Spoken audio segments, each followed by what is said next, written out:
आज हम लोग भौतिक विज्ञान का चैप्टर नंबर हम लोग इस कौन सा पॉइंट में अध्ययन करेंगे, कौन सा विद्युत धारा का हम लोग क्या करेंगे अध्ययन करेंगे।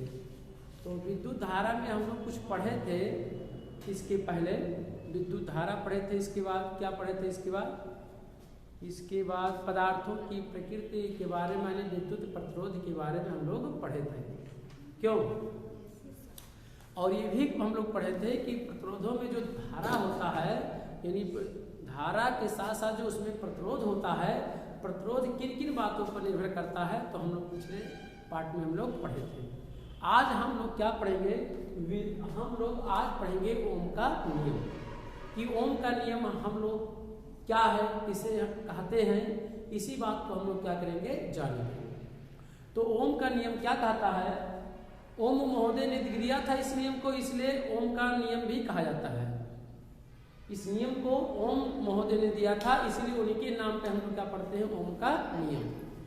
तो ओम का नियम क्या होता है, तो यदि किसी चालक की भौतिक अवस्था जैसे ताप, दाब, लंबाई, क्षेत्रफल आदि में कोई परिवर्तन न हो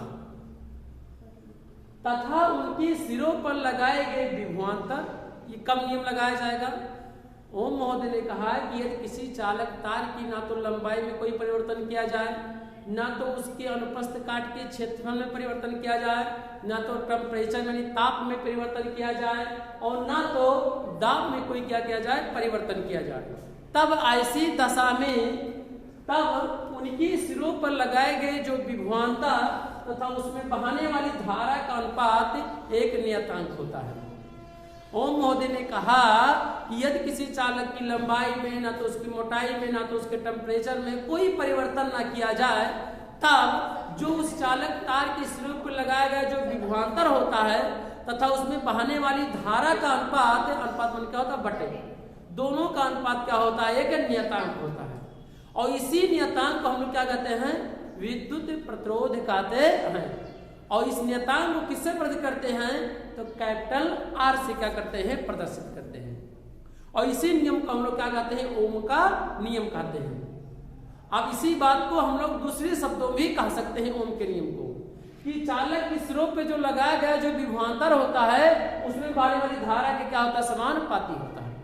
यानी चालक के सिरों पर लगाया गया जो विभवांतर होता है, उसमें बहाने वाली धारा के क्या होता है, समानुपाती होता है। इसका मतलब ये है कि यदि लंबाई को आप बढ़ाएंगे, यदि आप लंबाई को बढ़ाएंगे, यानी विद्युत धारा का मान भी क्या होगा, उसमें बढ़ेगा। लंबाई की बढ़ने से उसमें प्रतिरोध का भी मान क्या होगा, बढ़ेगा। तो ओम के नियम ये बताया गया है कि उसकी लंबाई में, मान लीजिए एक चालक तार है, तो चालक तार मान लीजिए जो हमारा है, ये चालक तार है, यदि इसकी लंबाई में कोई परिवर्तन ना किया जाए, ना तो इसकी मोटाई में कोई अनुप्रस्थ काट के क्षेत्रफल में कोई परिवर्तन ना किया जाए, ना तो इसकी मोटाई में परिवर्तन किया जाए, ना तो इसकी लंबाई में परिवर्तन किया जाए, तब ऐसी दशा में इस चालक के सिरों के बीच जो विभवांतर लगाया जाएगा, इसमें बहने वाली धारा के क्या होता है, समानुपाती होता है। क्या होता है, समानुपाती का मतलब यह है कि अगर विभवांतर आप बढ़ाएंगे तो इसमें धारा का मान क्या हो जाएगा, क्या होगा, बढ़ेगा। अगर विभवांतर को कम करेंगे तो धारा का मान क्या होगा, कम होगा। और इसी को हम लोग देखे होंगे कभी कभी गर्मियों के दिनों में, ठंडियों के दिनों में और गर्मियों के दिनों में, कि इस समय वोल्टेज क्या है, आप उस समय वोल्टेज क्या हो जाएगा, गर्मियों के दिनों में वोल्टेज क्या हो जाता है, कम हो जाता है, जिसके कारण धारा का मान भी क्या हो जाता है, कम हो जाता है। और ठंडियों में आप कोई समस्या, ठंडी के समय में आप देखते हैं कि लाइट की कोई कमी देखते हैं नहीं, क्योंकि टेम्परेचर क्या वायुमंडल के क्या होता है, कम होता है, जिससे प्रतिरोध कम रहता है, तो धारा का मान क्या होता है, बढ़ जाता है। तो हम लोगों ने कहा, अपने कहने का मतलब ये है कि ओम के नियम में यदि किसी चालक माने किसी वायर, यानी क्या होता है, तार के सिरों के भी लगाए गए विभवांतर तथा उसमें बहने वाली धारा का अनुपात क्या होता है, एक नियतांक। नियतांक का मतलब होता है कांस्टेंट होता है, एक संख्यात्मक क्या होता है, मान होता है। तो मान लिया कि चालक के सिरों के बीच क्या लगाया गया, क्या जाए, कोई विभवांतर कितना है, V है, उसमें बहाने वाली धारा कितना है, I है। तो जो विभवांतर होता है धारा के क्या होता है, समानुपाती होता है। इस बात को किसने कहा था, तो ओम महोदय ने कहा था, इसलिए इन्हीं के नियम से हम लोग जानते हैं ओम के नियम। यानी जो विभवांतर होता है धारा के क्या होता है, समानुपाती होता है या अनुक्रमानुपाती होता है। तो अगर V अनुक्रमानुपाती चिन्ह हटाते हैं तो क्या जाता है, एक बराबर आ जाता है, और बराबर के बाद एक नियतांक भी आ जाता है और इस नियतांक को L, M, N, P, Q, R किसी भी संख्यात्मक माने चिन्ह से प्रदर्शित कर सकते हैं। परंतु इस अध्याय में, इस टॉपिक में हम लोग जो नियतांक है, अनुपाती नियतांक है, उसको कैपिटल R मानेंगे। क्या मानेंगे? कैपिटल R, क्योंकि यही R क्या होता है? प्रतिरोध होता है और प्रतिरोध को हम लोग जानते हैं कैपिटल R से क्या करते हैं? प्रदर्शित करते हैं। तो अनुपाती चिन्ह हटेगा तो क्या आ जाएगा? बराबर एक नियतांक आ जाएगा इनटू क्या I है तो क्या हो जाएगा? I। तो यहाँ से R बराबर क्या होगा? V upon I। अगर R से R ट्रांसफर करेंगे गुणा R क्या हो जाएगा? भाग हो जाएगा। चाहे R बराबर इसी को बात को लिख सकते हैं या R बराबर V अपॉन क्या होगा? I। इसी बात को R बराबर क्या होगा? V इनटू क्या होता है? I। ये क्या होता है? V अपॉन I जो इक्वल टू R होता है, तो हम लोग कहेंगे चालक के सिरों के बीच लगाए गए विभवांतर तथा उसमें बहने वाली धारा के अनुपात को क्या कहते हैं? प्रतिरोध कहते हैं। और प्रतिरोध को किससे वर्ग करते हैं? R से प्रदर्शित। इसके पहले वाले पार्ट में हम लोग के पढ़े थे कि जो प्रतिरोध होता है चालक के सिरों के बीच लगाए गए विभवांतर तथा उसमें बहने वाली धारा का अनुपात क्या होता है? एक नियतांक के अनुपात को हम लोग क्या कहते हैं? विशिष्ट प्रतिरोध कहते हैं। सॉरी, प्रतिरोध कहते हैं, विशिष्ट नहीं, प्रतिरोध कहते हैं। तो इसका मात्रक जहां R क्या होता है? अनुपाती नियतांक होता है और इसी नियतांक को हम लोग क्या कहते हैं? चालक क्या कहते हैं? प्रतिरोध कहते हैं। और प्रतिरोध को किससे प्रदर्शित करते हैं? तो कैपिटल R से क्या करते हैं? प्रदर्शित करते हैं। इसका मात्रक क्या होगा? प्रतिरोध का मात्रक, इसका मात्रक होगा क्या? इसका मात्रक क्या होगा? ओम होता है। इसका मात्रक क्या होता है? ओम होता है। इसका मात्रक क्या होता है? ओम होता है। इसे किसके द्वारा प्रदर्शित करते हैं? आप देख सकते हैं ऐसे इस तरह से क्या करते हैं? प्रदर्शित करते हैं। ऐसे से प्रदर्शित करते हैं या व्यक्त करते हैं। क्या करते हैं? व्यक्त करते हैं। तो ये हमारा क्या रहा? ओम का नियम। फिर से हम लोग सीख लें कि ओम का नियम क्या हो। यदि किसी चालक की भौतिक अवस्था में जैसे क्या लंबाई में ना तो उसके परिवर्तन किया जाए, ना तो दाब में, ना तो उसके लंबाई में, ना तो उसके मोटाई में कोई परिवर्तन ना किया जाए, तब ऐसी दशा में ओम का नियम का उपयोग हम लोग क्या करेंगे? वहां पर करेंगे। तब ओम महोदय ने बताया कि अगर कोई परिवर्तन ना किया जाए किसी चालक तार के, चालक माने तार में, जिसमें विद्युत धारा क्या हो? प्रवाहित हो, और उसकी लंबाई में, ना तो क्षेत्रफल में, ना तो मोटाई में, ना तो अनुप्रस्थ काट के क्षेत्रफल में कोई परिवर्तन, ना तो टेम्परेचर में कोई परिवर्तन ना किया जाए, तब हम लोग वहां पे क्या लगाएंगे? ओम के नियम का हम लोग क्या करेंगे? उपयोग करेंगे। और क्या कहते हैं कि कोई परिवर्तन ना हो तब उनके सिरों पर लगाए गए जो विभवांतर है तथा उसमें बहने वाली धारा का अनुपात क्या होता है? नियतांक।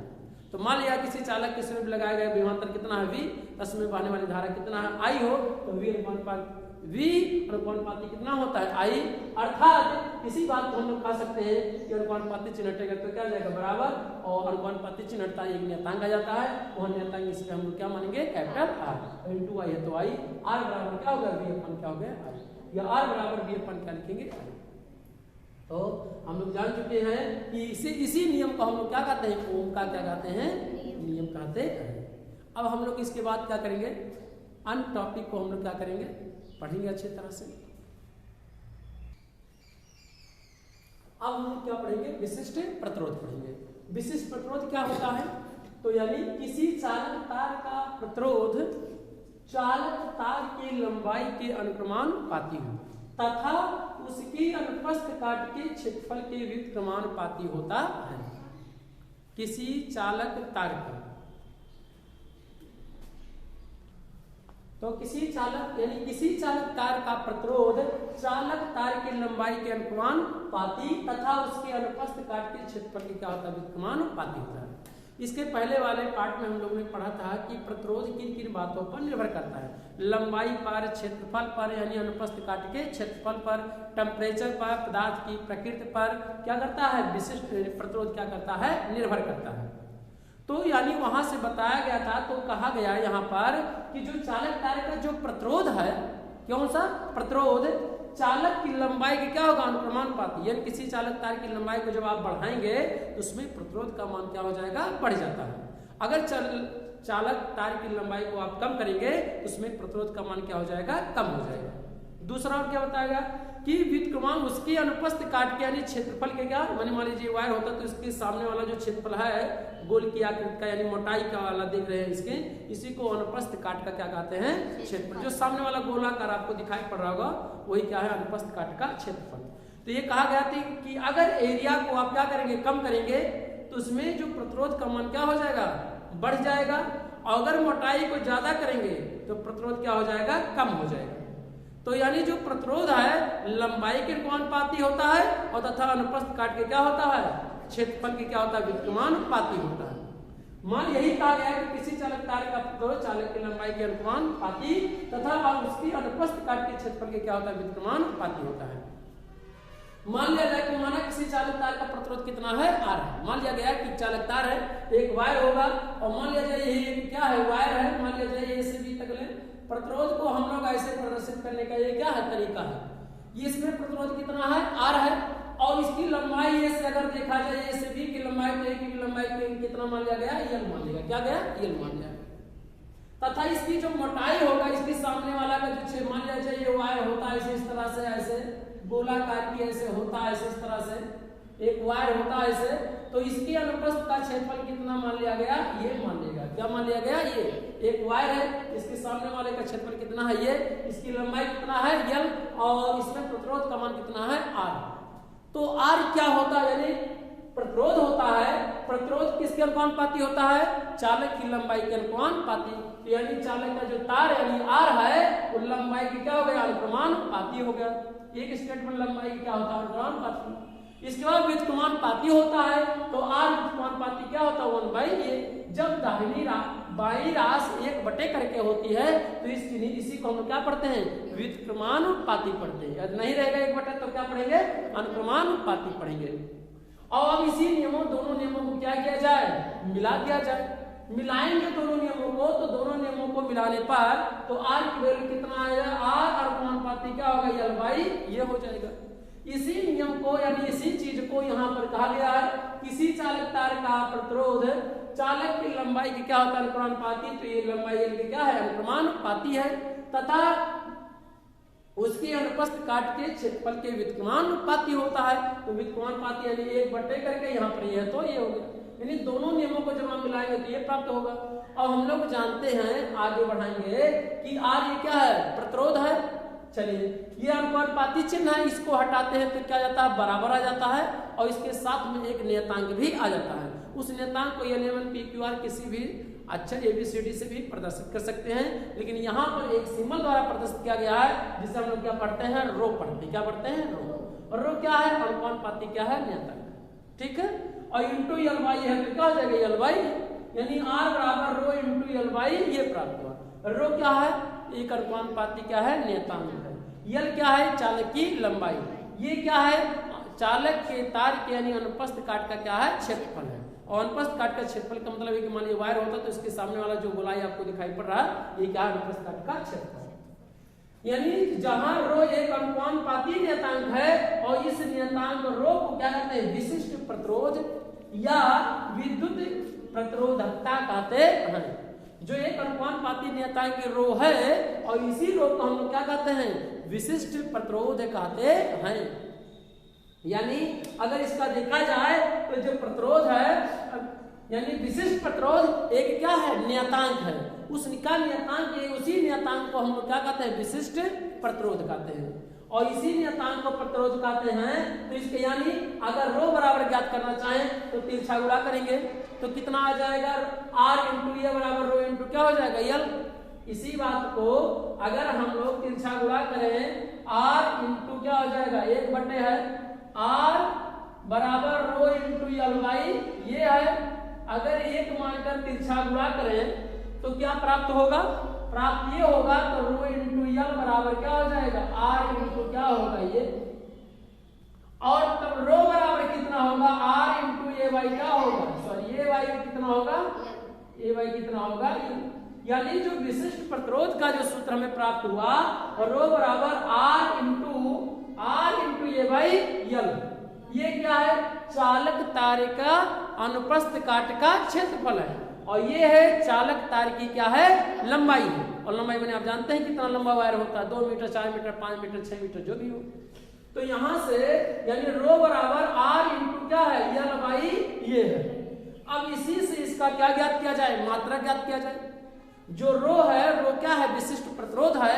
तो विशिष्ट प्रतिरोध का इसका कोई तो मात्रक तो होगा, तो इसका मात्रक क्या होगा, यहां से ज्ञात करें तो आर क्या है, प्रतिरोध है, और प्रतिरोध का मात्रक क्या होता है, ओम होता है, और गुणे ये है, ए यानी क्या है, क्षेत्रफल है, और क्षेत्रफल का मात्रक क्या होता है, मीटर स्क्वायर होता है, क्या होता है, मीटर स्क्वायर बटे ये क्या है, नीचे क्या है, लंबाई है, और लंबाई का क्षेत्रफल क्या होता है, मीटर होता है, यहाँ पर क्या करेंगे, मीटर, तो मीटर से 1 मीटर क्या हो जाएगा, कैंसिल, क्या बचा, ओम, और क्या मीटर, ओम क्या बचा, मीटर, भाई मीटर स्क्वायर मतलब मीटर गुणे मीटर, तो 1 मीटर से क्या हो जाएगा, कैंसिल, तो ऊपर 1 मीटर बचेगा, तो ओम क्या हो जाएगा, मीटर, तो इसका मात्रा क्या हुआ, ओम मीटर, यानी विशिष्ट प्रतिरोध का मात्रा क्या हुआ, ओम मीटर होता है।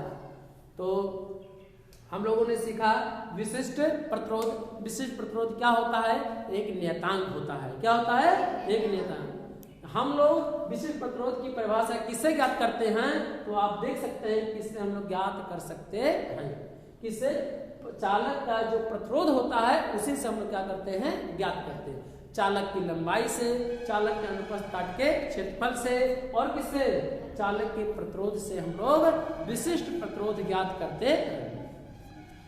प्रतिरोध भी एक क्या है, नियतांक, और विशिष्ट प्रतिरोध भी एक क्या है, नियतांक। वहां पर प्रतिरोध का मात्रा क्या था, ओम था, और यहाँ पर विशिष्ट प्रतिरोध का मात्रा क्या है, ओम मीटर, क्या होता है, ओम मीटर होता है। कैसे, हम लोगों ने पढ़ा कि विशिष्ट प्रतिरोध क्या होता है, एक नियतांक होता है, और जिसे रो बराबर क्या कर सकते हैं, रो बराबर R into A by L. Row R क्या होता है, चालक क्या होता है, प्रतिरोध होता है, और ये क्या होता है, अनुप्रस्थ काट का क्षेत्रफल होता है, और यल क्या होता है, चालक तार की क्या होती है, लंबाई। तो अगर किसी चालक तार का विशिष्ट प्रतिरोध को ज्ञात करना होगा तो हम लोग इसी सूत्र का हम क्या करेंगे, उपयोग करेंगे, और इसका मुख्य रूप से इसका मात्रक क्या होता है, विशिष्ट प्रतिरोध का मात्रक क्या होता है, ओम मीटर होता है। तो हम लोगों ने ये देखा कि जो भी ये विशिष्ट प्रतिरोध है ये किस पर निर्भर करता है। हम देखे हैं कि आर रो बराबर कितना आया, और रो बराबर आर इंटू क्या हुआ, ए बाई एल। अगर लंबाई को आप बढ़ाएंगे, चूंकि आर एक नियतांक है, या इंटू ये क्या है, अनुप्रस्थ काट का क्या है, क्षेत्रफल है, एल क्या है, चालक तार की क्या है, लंबाई। यदि किसी चालक की लंबाई में आप बढ़ाएंगे तो उसमें प्रतिरोध का मान क्या हो जाएगा, कम होता जाएगा। क्यों, क्योंकि नीचे वाली राशि जितना बड़ा होगा तो टोटल राशि जब देखा जाएगा तो राशि उतनी क्या होगी, छोटी होती जाएगी। तो यानी किसी चालक तार की लंबाई में जितना लंबाई में आप वृद्धि करेंगे तो विशिष्ट प्रतिरोध का मान क्या होगा, कम होता जाएगा। अगर लंबाई कम करेंगे तो उसमें विशिष्ट प्रतिरोध का मान क्या होगा, बढ़ता हुआ जाएगा, यानी क्या होगी, वृद्धि होगा। अनुप्रस्थ काट के क्षेत्रफल, एरिया का मतलब क्या है यहाँ, यानी चालक की क्या है, मोटाई पर निर्भर करता है। अगर की मोटाई यानी विशिष्ट प्रतिरोध, यदि किसी चालक तार की मोटाई को आप ज्यादा करेंगे तो उसमें विशिष्ट प्रतिरोध का मान क्या होगा, बढ़ता हुआ जाएगा, यानी क्या हो जाएगा, बढ़ जाएगा। और यदि किसी चालक तार की लंबाई में सॉरी मोटाई कम की जाएगी तो विशिष्ट प्रतिरोध का मान क्या होगा, कम होगा। तो किस पर निर्भर किया ये, यानी अनुप्रस्थ यानी विशिष्ट प्रतिरोध चालक के किस पर निर्भर किया, लंबाई पर निर्भर किया, और उसकी किसके, अनुप्रस्थ काट के क्षेत्रफल, और क्षेत्रफल का मतलब होता है मोटाई से, यानी चालक की मोटाई पर निर्भर करता है। यदि किसी चालक तार की अगर मोटाई क्या है, मान लिया जाए चालक का समान लंबाई के हो जाए 2 आर, और दोनों की मोटाई दोनों क्या है, अगर एक मोटा रहे और ये क्या रहे, पतला रहे, ये क्या हुआ है, पतला है, दोनों की लंबाई अगर सेम है लेकिन विशिष्ट प्रतिरोध का मान क्या होगा, अलग अलग होगा। क्या होगा, इसमें का ज्यादा होगा कि इसमें ज्यादा होगा, इसमें क्या होगा, ज्यादा होगा। क्यों, क्योंकि यहाँ से आप देख सकते हैं कि ये क्या है, ये क्या मोटाई अनुप्रस्थ काट का क्षेत्रफल होता है, और जिसके कारण हम लोग क्या करते हैं, इसकी निर्भरता को जान सकते हैं कि किन किन बातों पर निर्भर करता है। तो यानी विशिष्ट प्रतिरोध किस पर निर्भर करता है।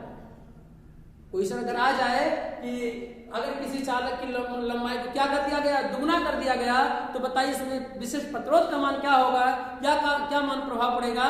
तो अगर लंबाई को बढ़ाएंगे, दुगना करेंगे तो प्रतिरोध विशिष्ट प्रतिरोध का मान क्या हो जाएगा, क्या हो जाएगा, दुगुना करेंगे तो विशिष्ट प्रतिरोध का मान क्या हो जाएगा, कम हो जाएगा। और किस सूत्र से, इस सूत्र से हम लोग कर सकते हैं। इसी को उल्टा और कह दिया जाए दूसरे सवाल को कि अगर किसी चालक की मोटाई को क्या कर दिया जाए, दुगुना कर दिया जाए तो विशिष्ट प्रतिरोध पर क्या प्रभाव पड़ेगा, तो विशिष्ट प्रतिरोध पर क्या प्रभाव पड़ेगा, विशिष्ट प्रतिरोध का भी मान क्या हो जाएगा, बढ़ जाएगा। तो हमें उम्मीद है कि आप सीखे होंगे कि ओम का नियम आप सीखे होंगे और विशिष्ट प्रतिरोध क्या होता है। अब हम लोग क्या सीखेंगे, क्वेश्चन इससे संबंधित सूत्र 2 पढ़ेंगे, इसके बाद क्या करेंगे, सवाल को क्या करेंगे, सॉल्व करेंगे।